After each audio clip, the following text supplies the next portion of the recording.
हर मां और हर पिता और हर जीवित इंसान एक चावल से पता कर लेती है कि चावल पका है या नहीं।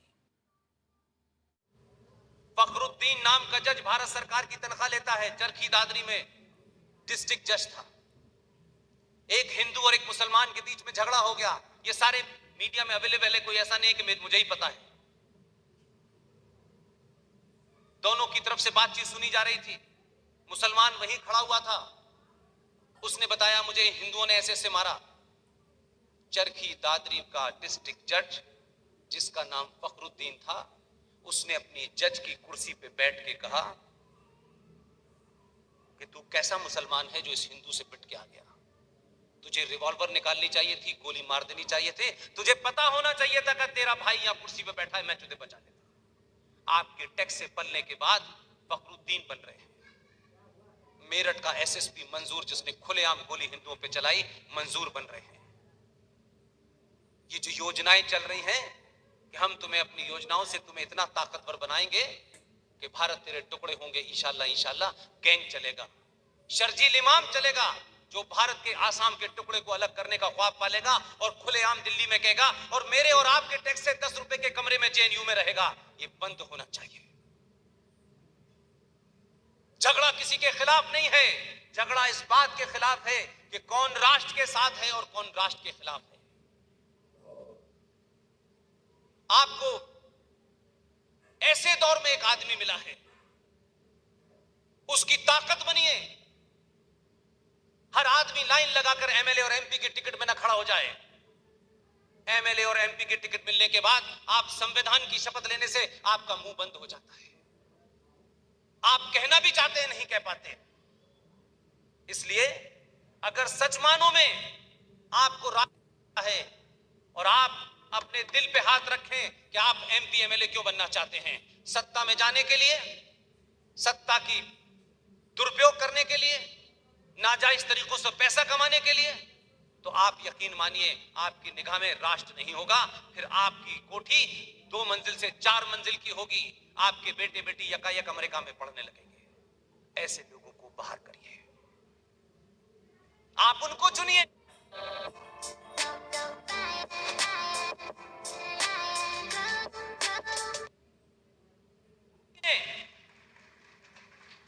जो आए, प्रधानमंत्री बने और वो ये जानते थे उनकी पार्टी का, उनके संगठन का, जहां से वो निकल के आए, वो कहते थे अखंड भारत। इस हॉल में जितने लोग बैठे हैं उन्होंने अखंड भारत की कल्पना सिर्फ नक्शे पे देखी है कि भारत कैसा था, बीच बीच में देख लेते हैं। आप में से बहुत लोग उस अखंड भारत के हिस्सों में घूमने तक नहीं गए होंगे।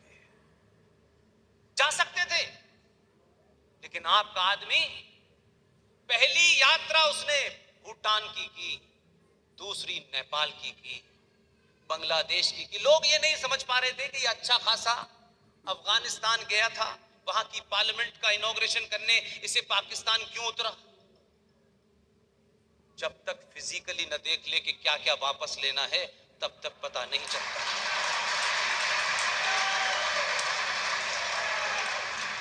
इसलिए सारे उन जगहों की उसने यात्रा की जो उसके एजेंडे में हैं।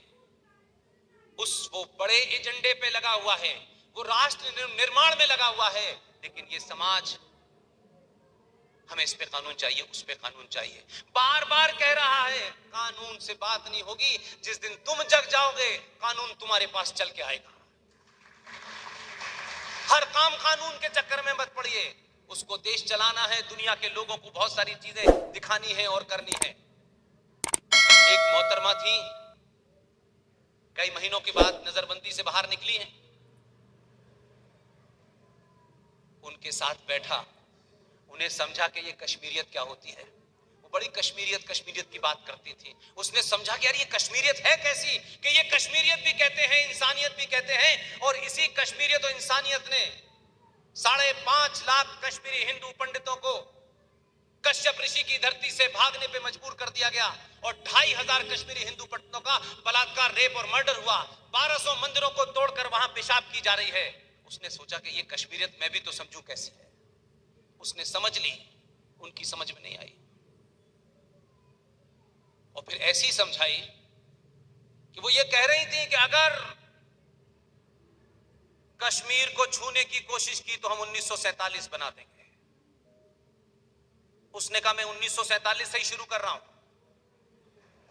धारा 370 लगी हुई थी, तभी से निपटाना शुरू किया उसने। इसलिए लोग परेशान इसलिए नहीं है कि सरकार में कोई हिंदूवादी आ गया है। आप इस बात को एहसास करें, बार बार एहसास करें। पहली बार कोई ऐसा आया है जिसकी वजह से सरकार नहीं बदली है, यह समाज बदलने लगा है। यह डर व्याप्त हो गया है। जो आपको डराते थे हम गर्दन काट देंगे, इस पे बोले तो हम इनाम कोई 2.5 लाख का रख रहा था, कोई 5 लाख का रख रहा था। वो हैदराबाद का जोकर 15-15 मिनट कई बार मांग चुका है। इसलिए मैं बार बार आपसे कहता हूं, सरकार बनाना एक छोटा सा काम है। हम सब अगर ईमानदार हैं और भारत मां की जय बहुत जोर से बोलते हैं तो ध्यान रखिएगा, देश एक सिर्फ जमीन का टुकड़ा होता है। राष्ट्र आस्थाओं और परंपराओं से चलता है जिसे समाज चलाता है। और आपकी आस्था का कारण है कि पाकिस्तान बन गया, लेकिन बलूचिस्तान के अंदर जहां मैं जा चुका हूं, वहां पे हमारी शक्ति पीठ हिंगला माता में 500 से भी ज्यादा हिंदू उन बुरी हालातों में जहां इस्लामिक राज है रोज दिया जलाते हैं।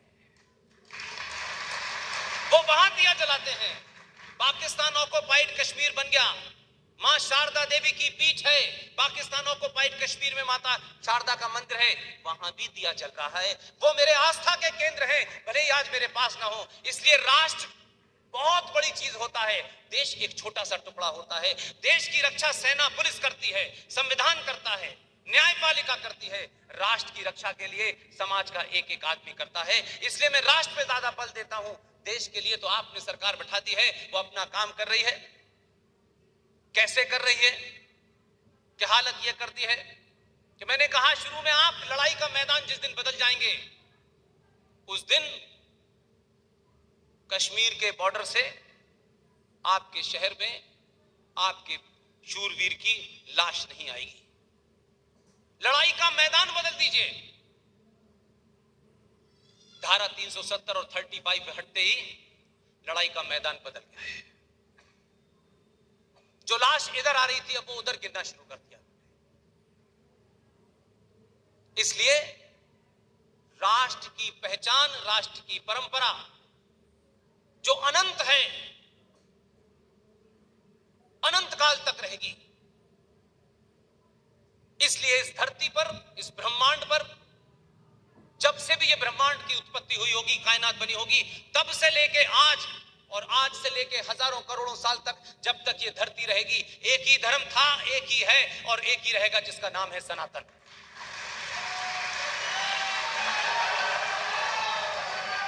मजहब आएंगे, जाएंगे, समाप्त हो जाएंगे, और ये प्रकृति का नियम है। ध्यान रखिएगा, ये प्रकृति का नियम है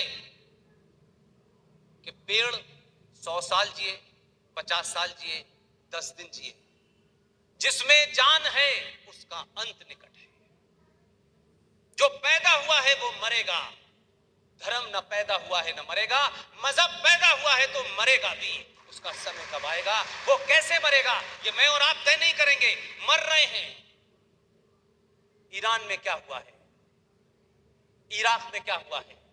इसलिए अपने पुरुषार्थ को जगाइए, अपने पे भरोसा कीजिए।